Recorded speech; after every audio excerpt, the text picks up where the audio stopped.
हजारों की संख्या में देश के अन्नदाता अपने खेत छोड़कर आजकल सड़कों पर डेरा जमाए हैं। सरकार की तरफ से भी कई प्रयास हुए इनको समझाने के, लेकिन अभी तक दोनों पक्षों के बीच बातचीत नहीं बन पाई। लेकिन सकारात्मक बात यह है कि बातचीत टूटी नहीं है और तीन बार के प्रयासों के बाद दोनों पक्ष आगे की बातचीत करते रहने के लिए भी तैयार दिख रहे हैं। दरअसल सरकार से किसानों की बातचीत पर सभी मुद्दों पर सहमति नहीं बन पाई है। पंजाब और दिल्ली की सीमाओं पर किसानों का प्रदर्शन भी हुआ है। किसानों के समर्थन में देश के कई और शहरों में भी आज प्रोटेस्ट हुए, अलग अलग तरीकों से। प्रदर्शन पर बात आगे करेंगे, लेकिन सबसे पहले हम ये समझते हैं कि मुद्दे क्या हैं, किन मुद्दों पर सहमति बन गई है और किन मुद्दों पर अभी तक सहमति नहीं बन पाई है। सूत्रों के मुताबिक जो जानकारी दोनों पक्षों से निकलकर हमारे पास आ रही है वो आपको बारी बारी से अब समझाते हैं। सबसे अहम मांग है minimum support price MSP guarantee का कानून बने। एमएसपी गारंटी कानून बनाने पर अब तक सहमति दोनों पक्षों में नहीं बनी है। सरकार का तर्क है कि इसमें हमको राज्य सरकारों से भी बातचीत करनी होगी, उसके लिए हमको वक्त लगेगा। किसानों और मजदूरों की कर्ज माफी हो, यह दूसरी बड़ी डिमांड है किसानों की। इस पर भी अभी तक सहमति नहीं बन पाई है। हर बार इसी मुद्दे पर आकर बातचीत रुकी है। इसमें भी केंद्र को राज्य सरकारों को अपने साथ लेना होगा, जिसके लिए सहमति बन पाना मोटे तौर पर सरकार का यह कहना है थोड़ा मुश्किल काम है, वक्त लग सकता है। तीसरी मांग है लखीमपुर खीरी में मारे गए किसानों के परिवारों को मुआवजा दिया जाए। इस मुद्दे पर हम ये कह सकते हैं आज की तारीख में कि 3 दौर की बातचीत के बाद लगभग सहमति बन गई है। विद्युत संशोधन विधेयक 2020 को रद्द करने की मांग भी किसान कर रहे हैं। इस पर भी सरकार का रुख नर्म है और बातचीत बनती दिखाई दे रही है। एक और बड़ा मुद्दा है पराली का। पराली जलाने पर किसानों के खिलाफ जो मुकदमे होते हैं वो ना हो, ये किसानों की डिमांड है। इस मुद्दे पर भी सरकार ने उनको सहमति दे दी है कि हम ऐसा करने के लिए सरकारों को पटा लेंगे, बातचीत कर लेंगे राज्य सरकारों को। अगला मुद्दा है किसानों को रेड एंट्री में ना डाला जाए, जो कि किसान मांग कर रहे हैं। इस मुद्दे पर लगभग सहमति बन गई है, जो हमारे सूत्र हमको बताते हैं। एक और अगली डिमांड है नकली बीज, कीटनाशक दवाइयां, खाद बनाने वाली कंपनियों के लिए कड़े कानून बने। इस मुद्दे पर भी लगभग सहमति सरकार की तरफ से दे दी गई है। आपस में बातचीत रिजॉल्व होती इस पर्टिकुलर मुद्दे पर दिखाई देती है। एक और मामला है दिल्ली आंदोलन के दौरान देश भर में किसानों पर जो मुकदमे किए गए थे वो वापस लिए जाएं। इस मुद्दे पर भी सरकार मोटे तौर पर सहमत है कि किसानों पर हम मुकदमे जो किए गए थे आज से 1.5 साल पहले जो आंदोलन चल रहा था वो वापस ले लेंगे। तो तीसरे दौर की बातचीत चंडीगढ़ में हुई। धीरे धीरे ही सही कुछ मुद्दों पर सहमति बनने से सरकार की तरफ से बैठक में शामिल हुए केंद्रीय कृषि मंत्री अर्जुन मुंडा ने बातचीत के बाद कहा कि सकारात्मक माहौल में बातचीत हो रही है। पंजाब के मुख्यमंत्री भगवंत मान भी कल की बातचीत में शामिल थे। उन्होंने भी कहा कि बातचीत अच्छी हुई है।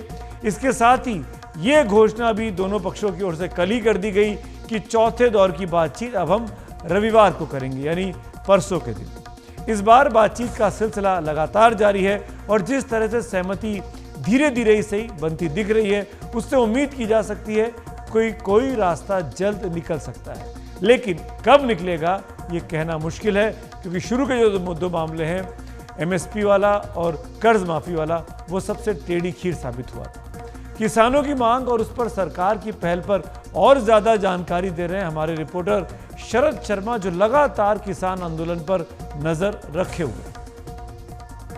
केंद्र सरकार किसानों की कई सारी मांगें मानती हुई दिखाई दे रही है, जैसे कि दिल्ली आंदोलन के दौरान देश भर में जो किसानों के ऊपर मुकदमे हुए उनको रद्द किया जाए, सरकार इसको मानती हुई दिखाई दे रही है। लखीमपुर खीरी में जो किसान मारे गए उनके परिवारों को मुआवजा दिया जाए, सरकार मानती हुई दिखाई दे रही है। पराली जलाने पर किसानों के ऊपर मुकदमे ना हो, उनको रेड एंट्री में ना डाला जाए, सरकार मानती हुई दिख रही है। दवाई कीटनाशक बनाने वाली कंपनियों के लिए कड़े कानून बनाए जाएं, सरकार ये भी मानते हुई दिखाई दे रही है। बिजली इलेक्ट्रिसिटी अमेंडमेंट बिल जो है इलेक्ट्रिसिटी अमेंडमेंट बिल 2020 उसको रद्द किया जाए। सरकार ये भी मानती हुई दिखाई दे रही है। लेकिन जो सबसे बड़ी मांग इस पूरे आंदोलन की है, जिस पे पूरा आंदोलन टिका हुआ है, जैसे कि दिल्ली आंदोलन 2020 जिस पर टिका हुआ था, वो ये था कि 3 कृषि कानून वापस लिए जाएं, वापस कराए जाएं, रद्द किए जाएं। ठीक उसी तरह से इस आंदोलन की जो सबसे प्रमुख मांग है वो ये है कि सरकार एमएसपी गारंटी कानून दे। तो इसके ऊपर बात फंसी हुई है, और बात इतनी फंसी हुई है कि अभी तक 3 दौर की बातचीत हो चुकी है, लेकिन सारे मुद्दों पे बातचीत करते करते जैसे ही एमएसपी का मुद्दा आता है, बातचीत फंस जाती है, और यहीं से फिर जो है आगे बातचीत आगे नहीं बढ़ पाती है, कोई सहमति नहीं बन पाती है, क्योंकि किसानों ने ये साफ कर रखा है कि इस मुद्दे पर वो कोई समझौता नहीं कर सकते हैं। वो खुद भी मान जाएं, किसान नेता खुद भी मान जाएं, तो जो किसान अब आंदोलन में आ गए हैं, शंभू बॉर्डर पर बैठे हुए हैं, वो नेताओं की बात नहीं मानेंगे, किसान नेताओं की बात नहीं मानेंगे। इसीलिए कोई भी बातचीत जो है एमएसपी पे आके अटक जा रही है। सरकार का कहना है कि ये एक बड़ी चर्चा का विषय है और इस पर चर्चा होनी चाहिए, कमेटी बननी चाहिए। किसानों का कहना है कि कमेटी तो आपने 2 साल पहले भी बनाई थी, उस कमेटी का क्या हुआ, उसका कोई अर्थ नहीं निकला। ये सब टाइम खींचने के तरीके हैं। 2 साल हो चुके हैं, आपने वादा पूरा नहीं किया। दिल्ली आंदोलन में यही कहकर आपने आंदोलन खत्म करवाया था कि आपको गारंटी दी जाएगी एमएसपी की, लेकिन वो अभी तक आपने नहीं दिया। तो इस बार एमएसपी गारंटी कानून लेकर ही जाएंगे। तो सारा मसला इस पर फंसता है। और एक और मसला है किसानों की, मजदूरों की कर्ज माफी का। इसके ऊपर भी सरकार अभी तक सहमत होती हुई दिखाई नहीं दी है। अपने कैमरा सहयोगी राकेश सिंह के साथ मैं शरद शर्मा, एनडीटीवी इंडिया। हालांकि इस बार किसानों के धरने में अभी तक टिकैत बंधु और उनके संगठन शामिल ऑफिशियली नहीं हुए हैं, लेकिन उन्होंने पंजाब के किसानों को इस बार पूरा अपना समर्थन दिया हुआ है। इसीलिए हमने किसान नेता राकेश टिकैत से बात की और सरकार व किसान संगठनों के बीच जो बातचीत चल रही है, साथ ही इस प्रदर्शन का देश में होने वाले आम चुनावों पर क्या असर होगा, किसान आंदोलन किस दिशा में जाएगा, इन तमाम मुद्दों पर उनकी राय जानी। सुनते राकेश टिकैत को। एमएसपी गारंटी कानून का जहां तक सवाल है, उसके बगैर गुजारा होने वाला नहीं। और एमएसपी का जहां तक सवाल है, क्योंकि एमएसपी पे भी तो सरकार भ्रमित कर रही है कि खरीदनी पड़ेगी, बहुत उस पर कर्जा बढ़ेगा। हमने कहा कि जो सरकार को जितनी खरीद करनी है, सरकार उतनी खरीद करे। व्यापारी जब खरीद करे तो वो एमएसपी से नीचे पे खरीद ना करे, इसके लिए कानून चाहिए।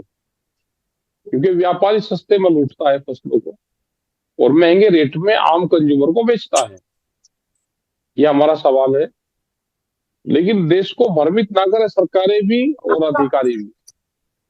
ये तो किसान इसलिए डिमांड कर रहा है कि पूरी देश की जितनी फसलें होंगी सब सरकार खरीदे। ये एक बदनाम करने की वो रहती है। और जहां तक आंदोलन का सवाल है, डिमांड पूरी नहीं होगी तो आंदोलन तो चलेंगे। एसकेएम का भी आज आंदोलन ग्रामीण भारत बंद करने का आंदोलन पे किसान आंदोलन पे उसमें पूरे देश भर में बंद भी हुआ है। खास करके किसान खेत में नहीं गए, सड़कों पे भी जगह जगह बैठे हुए अपनी मीटिंगें भी करी। एमएसपी गारंटी कानून नहीं बनेगा, ये देश का इशू है और ये लंबा भी चलेगा। एमएसपी गारंटी कानून को बनाने के लिए बड़े आंदोलन की जरूरत पड़ेगी।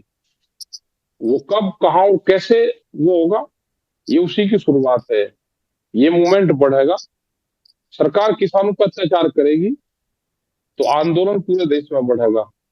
इसके साथ में कर्जा माफी का है। कर्जा सरकारों की गलत नीतियों से किसानों के ऊपर कर्जा हुआ है। इसके साथ में 10 साल पुराने वाहन जो ट्रैक्टर है उसको एनजीटी के कानून से निकाला जाए, क्योंकि